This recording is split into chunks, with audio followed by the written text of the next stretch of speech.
Greetings, and thank you for joining us on Get the Tea with Buda. I'm Buda Bibarai, and today we have Nick Gothard. Nick and I have decided to take a field trip, and what we ended up doing is we're out in Ashburn, Virginia, and we wanted to go to a site that talked a bit about community as well as culture. So we have the pleasure of being with Veena, and we are going to have her be able to talk about how she came about to be in the business that she is. So, good morning. Good morning, Buda. Thank you so much for having me on the show. My pleasure, and thank you for having us in your My place pleasure. of business here. My pleasure. So if you could start out with, for one, just introducing yourself fully by name, and then let's talk a little bit about the business. Absolutely. My name is Veena Pandiri, and I run a music school. I'm the founder and the CEO of a music school called Notes and Beats, and we are situated here in Ashburn with a small satellite campus in South Riding as well. And we are a full-fledged music school that teaches classical, pop, rock, as well as Indian music.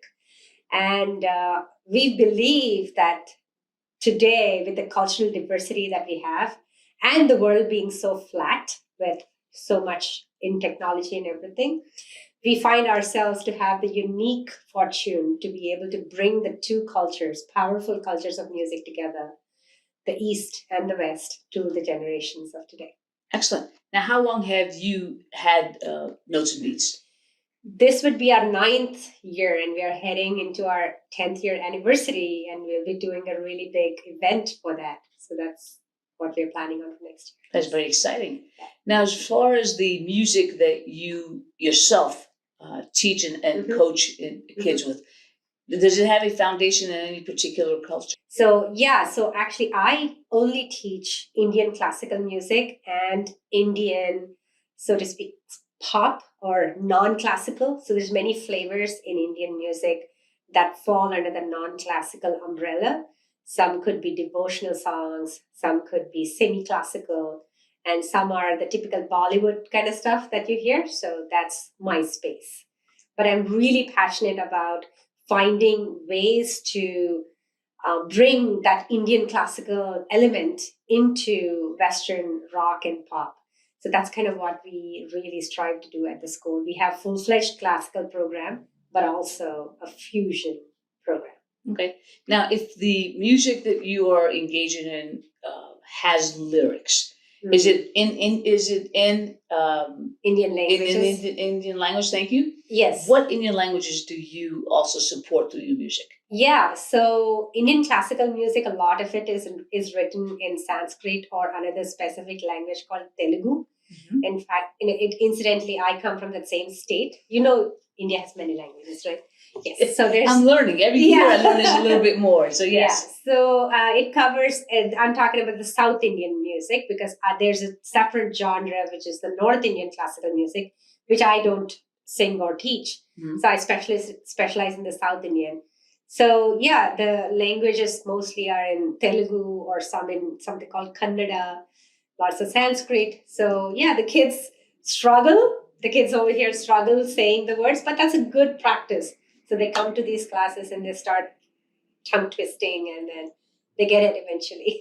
You were talking about Bollywood, and I remember growing up in New York. Yes. My mom would get up at the crack of dawn. It'd be like 7 o'clock in the morning, and she would want to wake us up. We're sleeping in. If it's not watching cartoons, we were sleeping in. Yeah. So what she would do is she would clean the house and make all this noise, but the TV would be blaring, and it would be the Bollywood shows. No kidding. I swear to goodness. Where was this? In Bronx, New York. Really? So we would get up and say, well, what? Why? Like, you don't understand the language. My mom barely spoke English. Yeah. She spoke Albanian. Yeah. But she said, but I can understand it. Not only was it music because it was very pumped up. Yeah.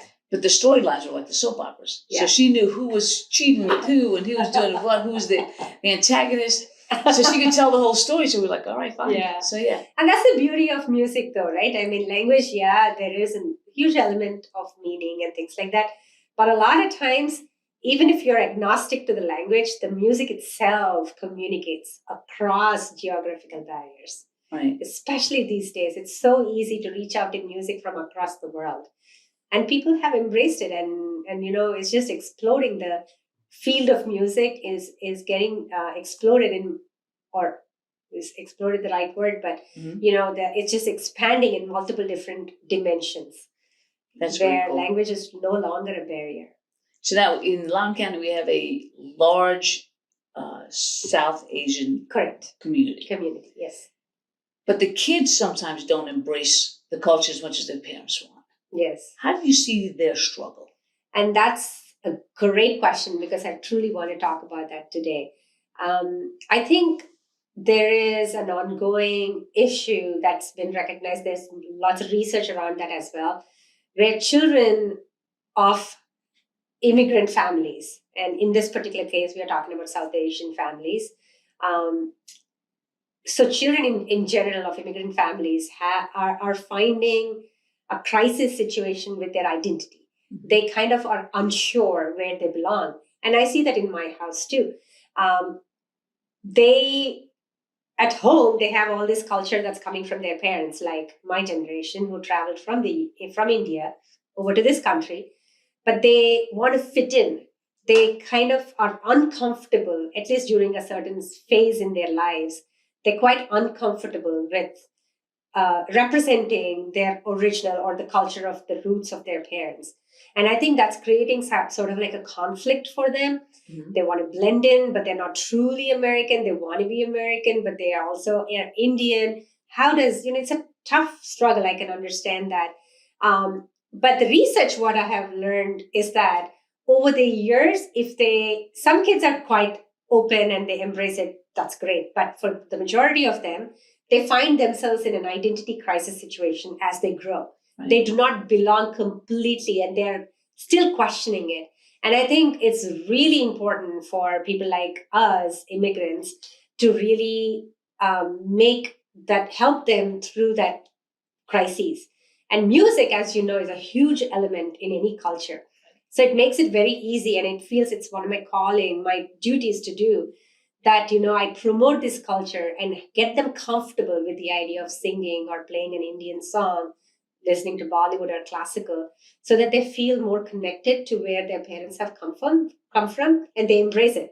Because ultimately, once they get exposed to music over and over, language truly doesn't matter. They like it. And there's so many situations where students are like, oh, no, we don't want this song.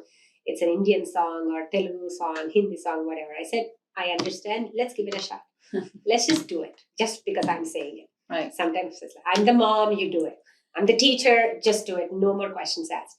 And we do it. 2 months later, 3 months later, they love it. They're humming everywhere they go. And because it's music, it's just beautiful. It connects with them. And they start to become proud of it and they connect with it.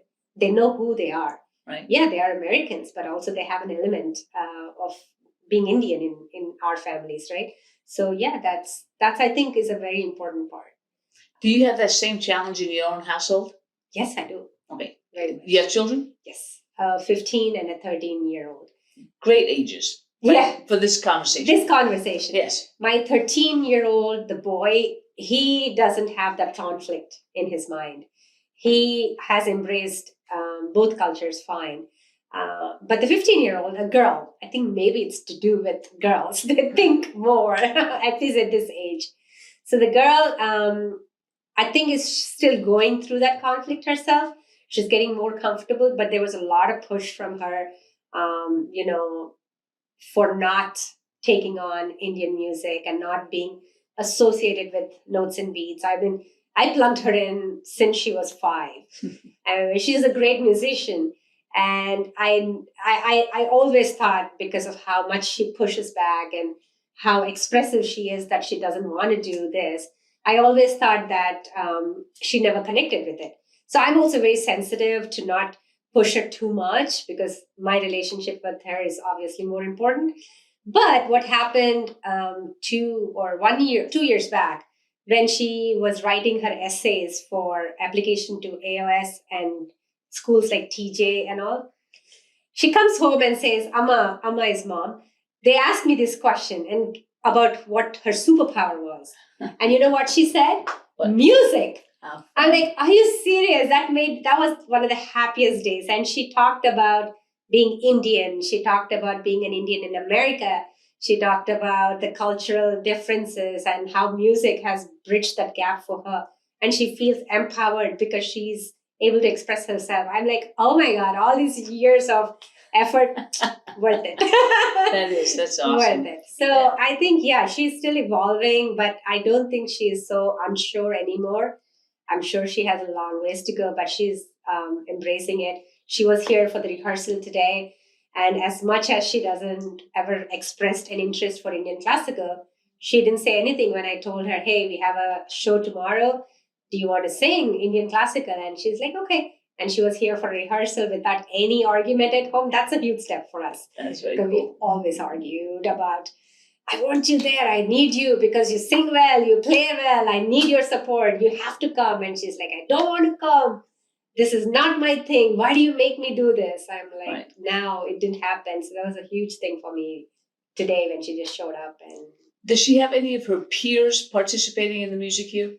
Yeah, I mean, she made friends through music, which is another awesome thing, because music can be a lonely journey if you're just learning one-on-one on any particular instrument or whatnot. But a school like Notes and Beats, we make a deliberate attempt to bring multiple students together. Mm-hmm. It could be a jam session, it could be a group class, it could be a band, whatever. So she's made really tight friendships from the school. And I know some of her other friends are also into music from other schools. So they talk music and they connect over music. Okay. When you have these jam sessions for your students, what type of instruments are they able to participate in? Mostly our school focuses on piano, guitar, drums, violin, and voice. So that's where we are. A lot of them have asked me about why don't you bring on more Indian percussion like the tabla, and there's something else called mridangam and all. I just feel like there's so much more for me to do, even with just these 4 or 5 instruments. It's a long journey. Music is an ocean. Right. And there's just so much I want to do. I want to be like the best at these 5 before I introduce a lot more, but maybe soon we will. Yeah. Okay. Now you said your specialty is within the Indian music. You have other teachers at your school? Yes. What do they teach? Yeah, so we have several teachers that do pure Indian classical. That's an ocean in and of itself. Very, very, it's centuries old and it's quite complicated, and there's lots of stuff we do in the Indian classical space. But we also have a lot of non-Indian teachers that do our Western program. And that would be classical, pop, rock, jazz, and so forth. And we have a few teachers who are band directors, so they're really good with bringing all of this together. And I have a couple of guys who are very creative and, help me brainstorm with me on putting arrangements together that bring the Indian classical and the regular classical pop together. So that's our team. And we have, of course, a couple of guys on operations. I'm always looking for more. So Buddha, if you know anybody, please. What specifically are you looking for? Almost everything. We need a piano teacher, a guitar, voice teacher, violin teacher, and also need somebody who can manage my studio. I'll give you a tour of my studio in a little bit, but you will see there's an opportunity to bring it all together. So there's somebody I need at the front desk who can also manage the studio for me. Oh, it's an excellent opportunity. Yeah. Yes. So that's very cool. Yes. So now, how long have you been in music? Myself? Yes. So I think my mom introduced me to music when I was 6 or 7 to Indian classical. I don't think I was going to say, did you like it at 6 or 7? No, I didn't like it even when I was 12 or 13. I mean, I did it though. And I'm so, so thankful to myself, my guru, and my mom for keeping at it. Because my profession was not in this field at all. I actually came to the US to study computer engineering. Okay. And I worked in IT for several years. And this thing just stumbled upon me. And I couldn't be more thankful. I'm so proud I never gave up. And that's the story I tell to my students too. I wasn't super excited about classical. I liked more pop. So I would sing Bollywood style music. There's a famous singer called Asha Bhonsle. And I would sing her songs most of the time. But then having that classical background it's just so powerful. And then who knew that 20 years later, I'd find this love for teaching. And then who knew that the community over here in Loudoun really wants what I can offer for them, which is, hardcore classical training in the space of Indian, but also how to apply all that knowledge to non-classical forms of music. And of course, on the American side of things, we do all this other stuff. And I'm so grateful to the parents and the families because they really truly believe in connecting to music. They want music for their children because they understand the role that music plays in one's life. And I'm actually a prime example of that. I had my share of health issues along the way. And I honestly think music had really pulled me through those tough situations. Not because I'm in this industry, but honestly, when you listen to music, even more when you have to sing or play an instrument, the cells in your brain, and this is all proven in research and all, have to come together to produce something musical. And that really helps you heal. I honestly believe that. That's very amazing. Yeah, I truly do. Actually, if you think about it, I don't know if this happens to you, when you're on a treadmill, let's say you're on a treadmill, right? And it happens to me, and I'm playing a soft song, like really mellow song, and I just walk.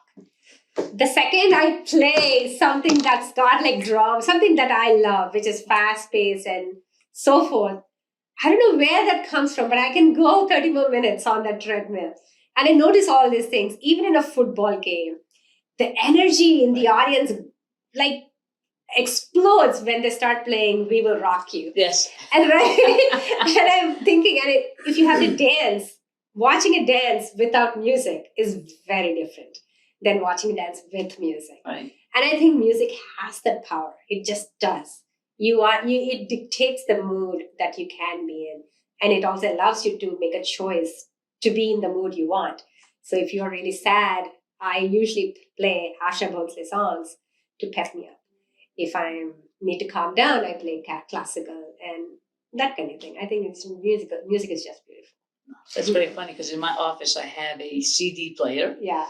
Because I don't stream it through the computer, but I do it through the speakers on the CD player. So when people come into my office, they know what kind of mood I'm in. Right? Based on the music. Based on the music. Because if I go ahead and play, and right now I'm in this Hamilton phase. It's been there for about a year. Yes. Because it's about the law and it's very strong and it's all that. And they're like, oh, you're getting ready to fight. No, I'm just excited.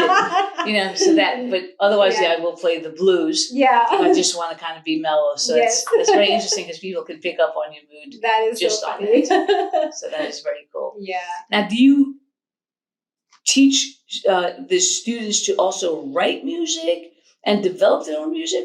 There is a songwriting and music composition. We do several camps in that space.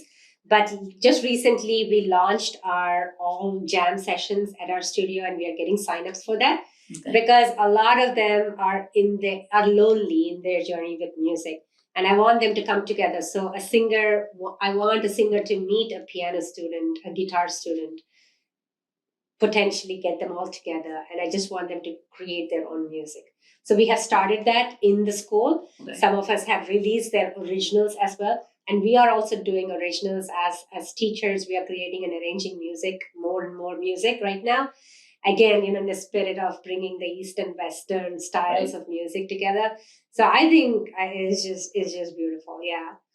So now we've been in COVID for 18 months. Gosh. Did it impact your business? Oh, heavily.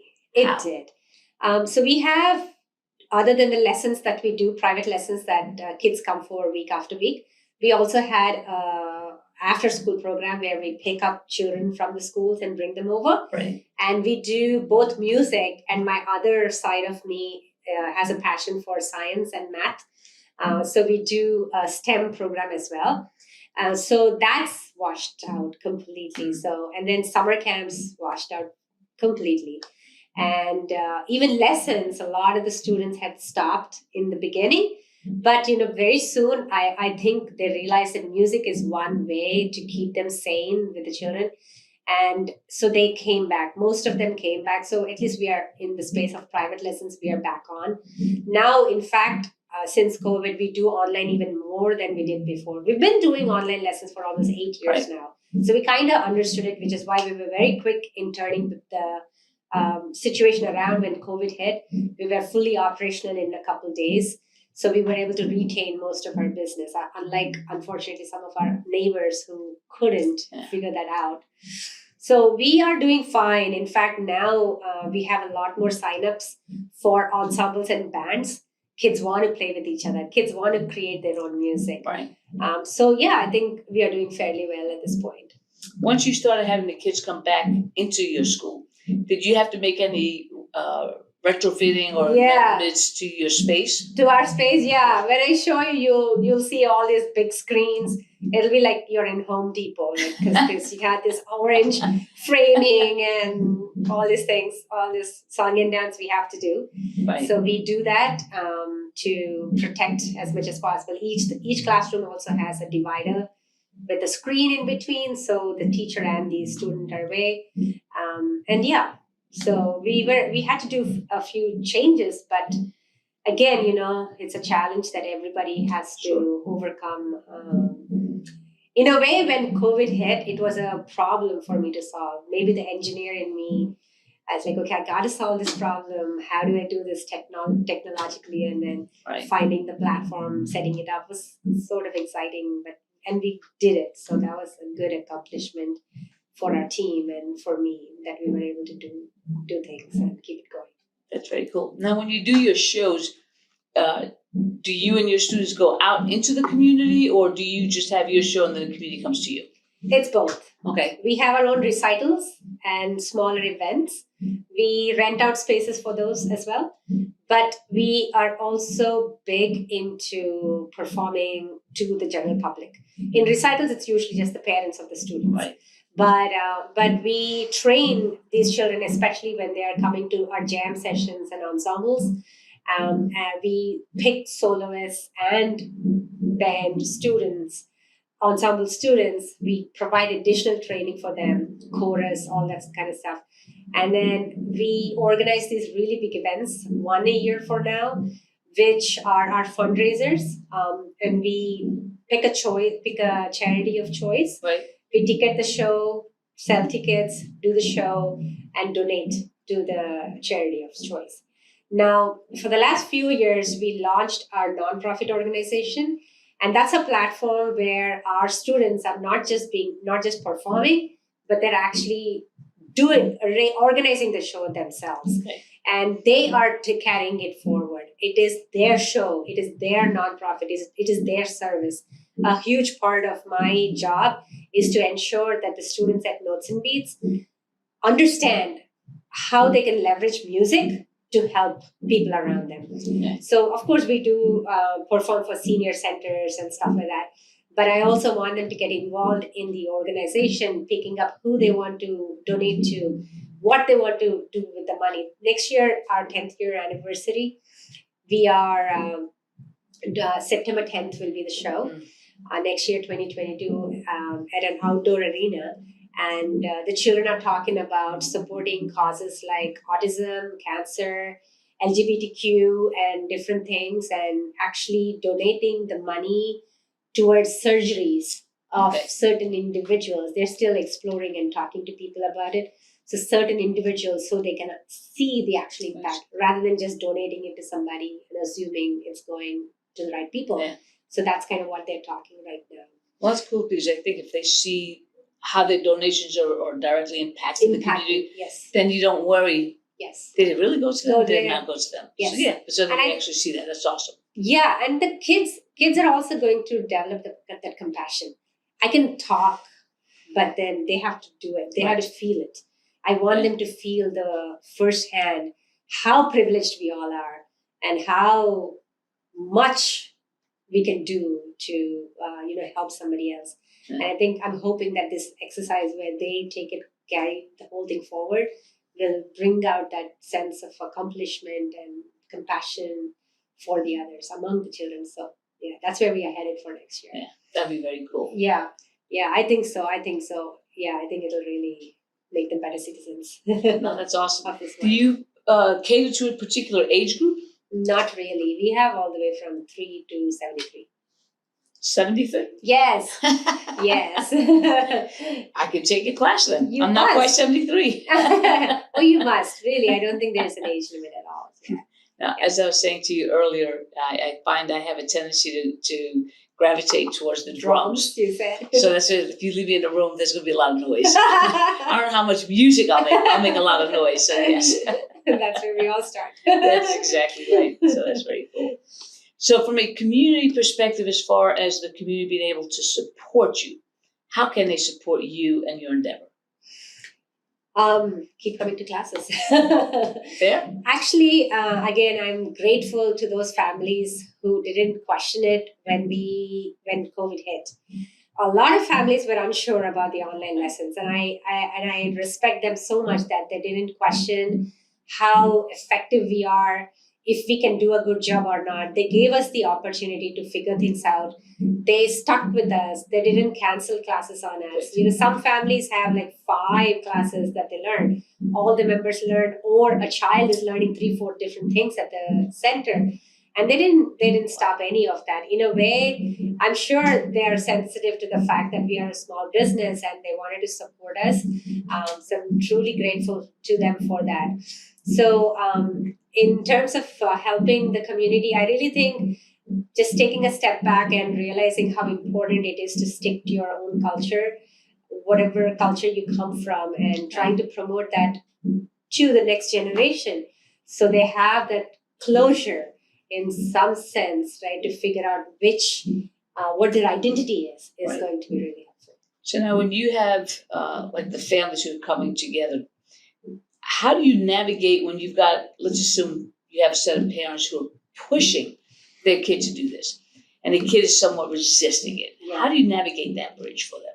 We actually have extremes. We have parents who really push them, and we have parents who are like, oh, my 3-year-old doesn't feel like he's connecting with piano or Indian music, so we want to pull them out. So we have all extremes. I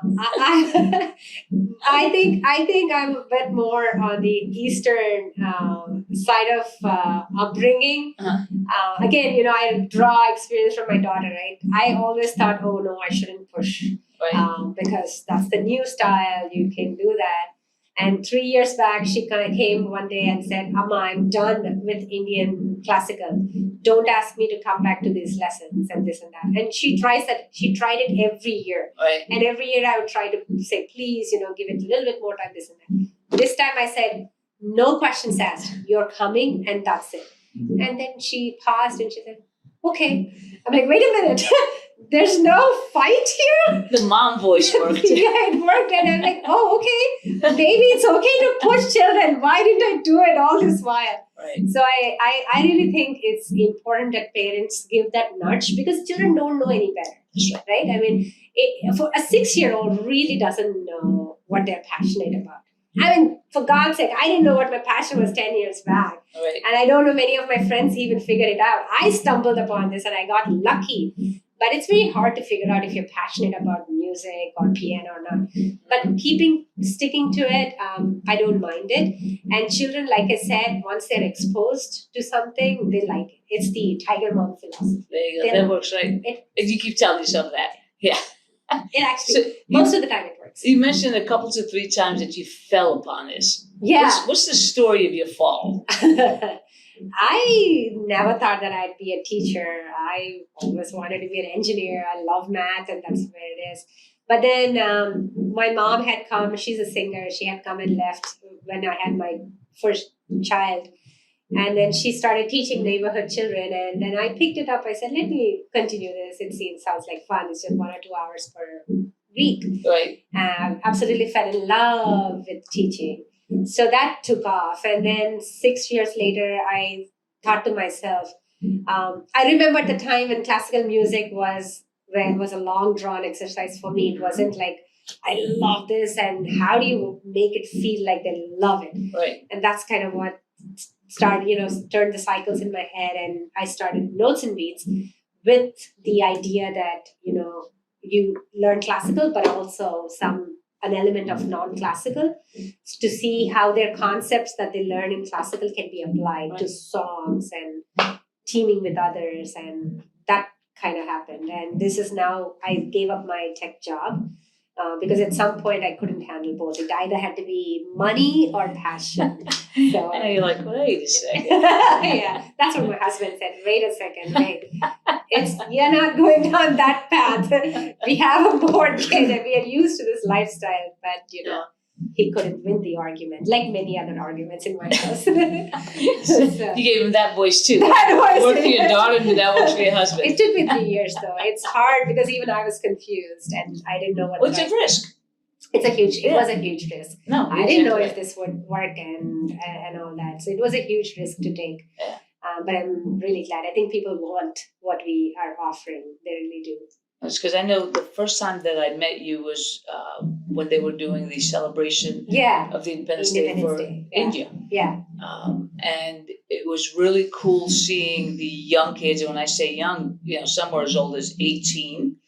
And then there were some that were looked as little as 4 or 5. Yeah. And they were embracing it. They were very excited about it. Yes. So that was the part that I was like, that is so cool. Yeah. That really was my attraction to it because it is based on the Indian culture, but there was no shyness or resistance by them. That's true. And I think it's because you also brought other kids into it because they endorse one another. That's true. Yeah. If I'm the only one doing it, then I'm the weird kid. That is true. So it's nice that they have a place to go. That is very true. That's actually really true. It makes them comfortable. Yeah. There are other kids. Yes. Yeah. Because as you were saying earlier, their transition is tough. Yes. Because with their English influence, American influence, they don't quite fit in at home. Yes. Right? Because things aren't flush. Yes. And then when they go to school, because they have the Indian influence, they don't quite fit in there. So either way, until they mature, they're at odds with that identity. I think so. I think that is so true. Yeah. And more, it's important that we do this, and parents,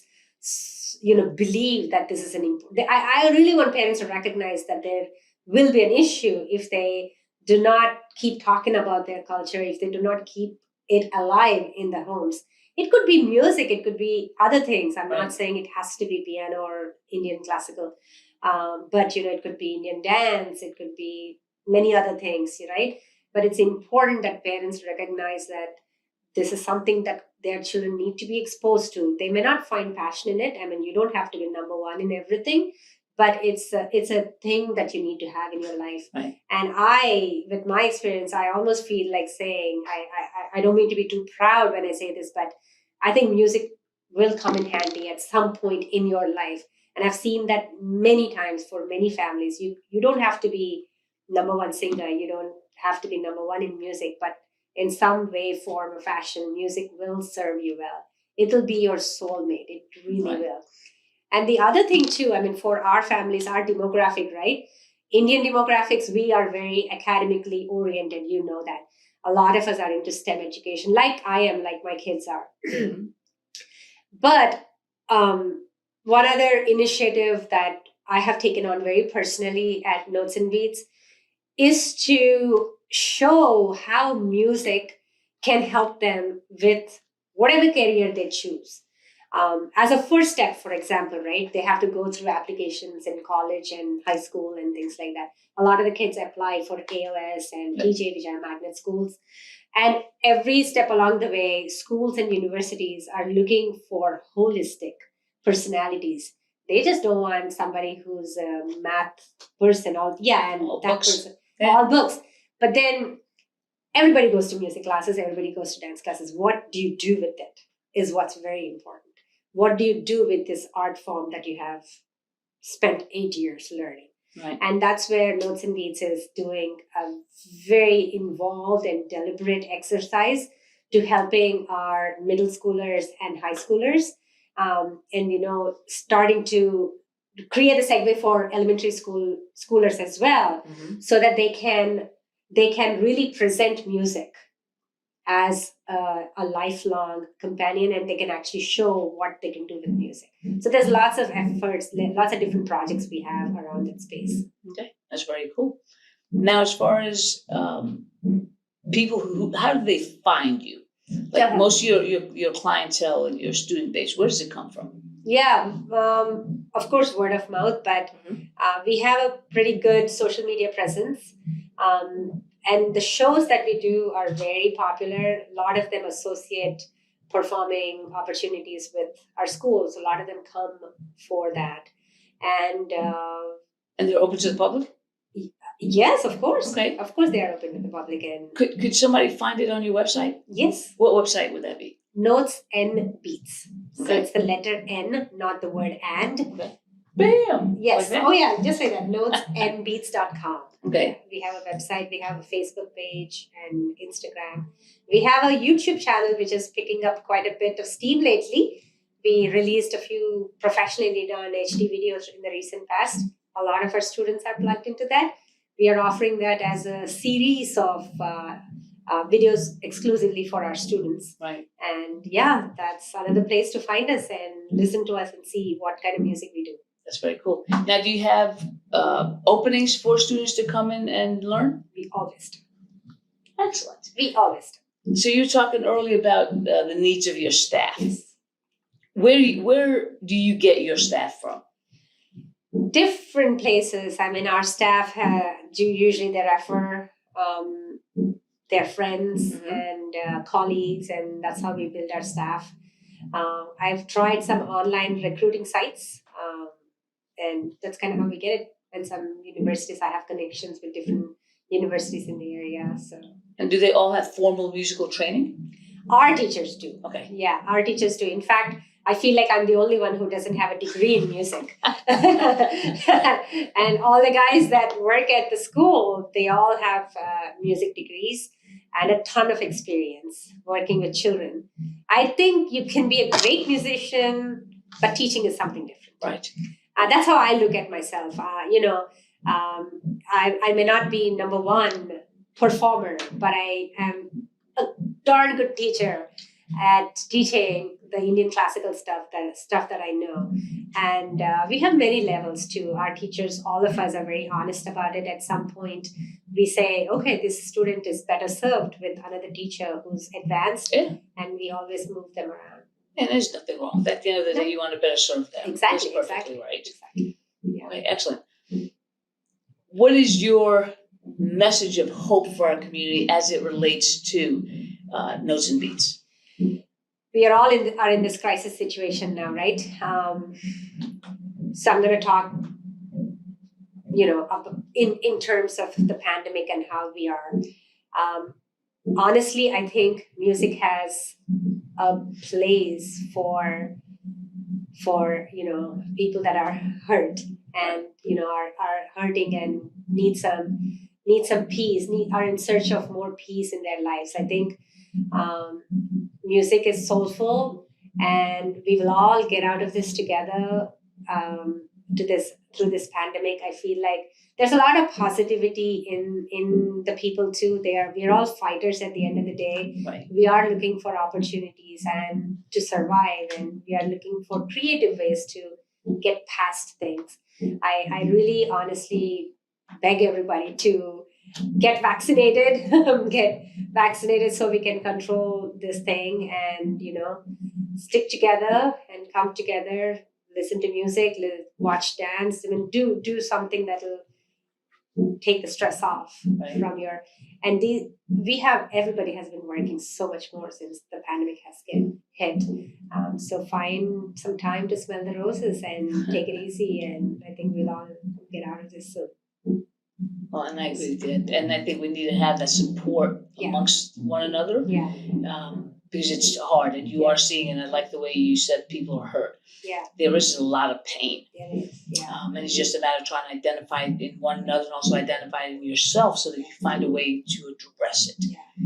So that's very cool. Yeah. Well, thank you very much. And I know Nick and I were talking about maybe having an opportunity to tour your studio, if that's okay with you. And then you just tell us what you want to show us, and we'll be able to do that. I like that. Show off. So yeah, let's do that. Does that work for us, Nick? Yeah. So this is actually our wall of fundraiser events that we do. The first one was called Celebrate Life with Music. This was right after I recovered from cancer. I had a bout of chemotherapy. done. And after that, I realized I really wanted to spread the message of how important it is to be positive and, stay fit. So I wanted to spread that message. So we celebrated life, the second chance I got with music. It was a beautifully done. Kids were awesome. And then we donated the money over to a couple of different organizations.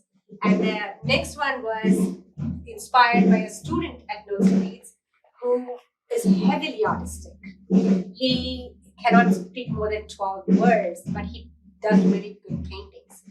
So I learned about autism from him. So I invited his family and several others, and we did this whole show around hope, determination, and positivity. And we did the whole story, and we donated money to those individuals with autism. That's right in theme with our Get the Tea. That is perfect. And then the third show, Fire, was around, I was so tired from this show. But then one of my students was like, Miss Veena, don't you want to do a show like last time and give money to a boy again? I said, oh my God, okay, let's do it. And this time we called it The Fire because she had the fire in the belly to make a difference. Right. So we did another show. That's very cool. Yeah, so that's kind of our fundraising events that we do. Oh, that's amazing. That's the organization. And it was Zenavi? Yeah, all these guys are individuals with autism, but they're all painters. So this company, you should talk to them. This company provides employments to people with autism or on the spectrum. So the dad of this kid, he goes around to Freddie Mac, Fannie Mae, right, comes up with contracts so they can go paint at these places and they get paid. That's amazing. Yeah. That's actually very amazing. So these are all the different rooms we have.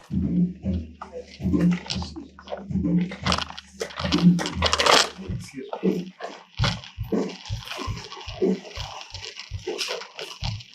Can I just say larger classroom? Yeah, it's mostly because of the ensembles. We have a bigger group that come in.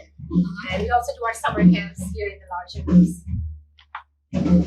Now, you supply all of the instruments? I'm sorry? You supply all of the instruments? Yeah, we supply all the instruments, yeah. But most kids have their own because they need to practice at home. So, it's always been this thing with kids in school when they take music. And they rent or they buy. Like, what would your recommendation be for somebody who's just starting out? I think you should buy. Yeah, I think because you're gonna pay off pretty quickly for the rental, right?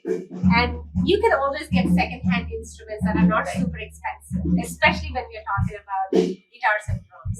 So things like that, I think. Even keyboards for that matter, you can find a decent one for $400-$500 for a beginner. Where do they sell used musical instruments? We have Besides pawn shops. Facebook, Marketplace. Yeah, that's where you can find them. Craigslist and those places? Craigslist and stuff, yeah. This is our wall of Indian classical. All of this is Indian classical. This is the typical attire that you're in when you're doing. Colors and all And we sit on the floor actually when we perform Indian classical, as opposed to standing and singing. That's very typical of Indian classical. We have some adults, little kids. Oh, look how cute they are. Oh, this is my son. He's 3, I think. How old is he now? 13. Yeah. Yeah. 3 minutes ago. Yeah. This was our very first performance in my backyard. That's because fun. we started out of my basement. Very successful. So he does that in the garage. Yeah, that out of the garage. Yeah. The banner. We just use the trees and the makeshift arrangement. Oh, it's one of the classrooms here. He's actually my drums teacher. So now is he, because I have a nephew of mine who is trying to get into the rap world. Mm-hmm. But he doesn't play music, but he gets all his stuff off the internet. Yeah. That's a great place to start. But I really think, at some point very soon you'll realize you need a teacher. Okay. Yeah. Because the internet is good, but it doesn't speak back to you. It doesn't correct you. Right. You want somebody to say, oops, that's wrong over there. Right. And this is the way it should be done. And of course, a step further would be in person. Having the person in front of you is always a benefit. Sure. But yeah, with internet, there's so many resources that you can leverage these days. Now, this young man is playing the drums. Do you teach auditory, like just by hearing how to play, or do you also teach them how to read? Oh, I love music? that question because we do both. Okay. And a lot of schools, and that's how we differ. A lot of schools do this or that. We really think it's important to be able to read music, but also develop the ear. And that's a lot of it comes from the Eastern side of things. And we certainly want to do that. Excellent. Yeah. Very cool. So, what's in the back? There we are on the roof. And all this song and dance, thanks to COVID. These are the Home Depot things and stuff. Yes, but that looks very safe. Yeah. So we want to make sure our students are able to still come into a safe environment. So we all wear masks when there are multiple people inside the studio, and the singers are behind these screens or the guitars behind the screen. We have our own shield for the drummer. Did you design these yourselves just to make it work for the different instruments? These are drum shields you actually can buy. These? Those you can buy. Yeah, because I see like that one looks like it's Yeah, retrofitted. it's a makeshift. Yeah. It's very No, but that's actually very cool because it's wider Yeah. and it covers a good bit of distance. Yes. She has to play some drums, I know it. I told you I was gonna find my way over here. You want me to get you some drumsticks? You should cover it in the video. Let me get you some drumsticks. Oh, I have drumsticks. Oh, are they? Come on, dude. Come on, grab it. Okay.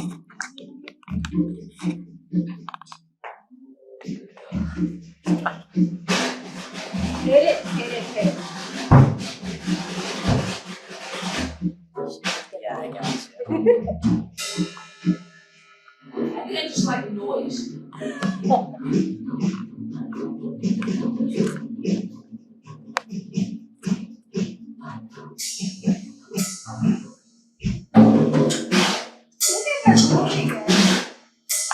She's got it. This, I would make a lot of noise. As I told you, I don't know how much music I would make, but I would make a lot of noise. Now, do you have a favorite instrument? Yes, What? guitar and drums. Drums, see? Yes, I'm learning the drums. Yeah. Very cool. But guitar is all I just love. How long have you been playing the guitar? Oh, I haven't. Okay. I tried, but some issue that I had with the arthritis stuff, I had to stop. Okay. But I really love the sound of the electric guitar. That is very cool. Yeah. So excellent. Well, we appreciate you allowing us into your studio and sharing it with our viewers. I wholeheartedly agree with the message you made earlier, which is music really makes us more hopeful. And it decreases the isolation. So I appreciate you introducing that to the kids and to their families, because it also brings parents and kids together. So that's awesome. Well, thank you very much. Thank you so much. Very good. Bye. All right. Thank you for joining us, and we really appreciate Veena for allowing us to be here at Notes and Beats. And if you're interested in music and it's cultural, one, you can attend their shows, or you can have your own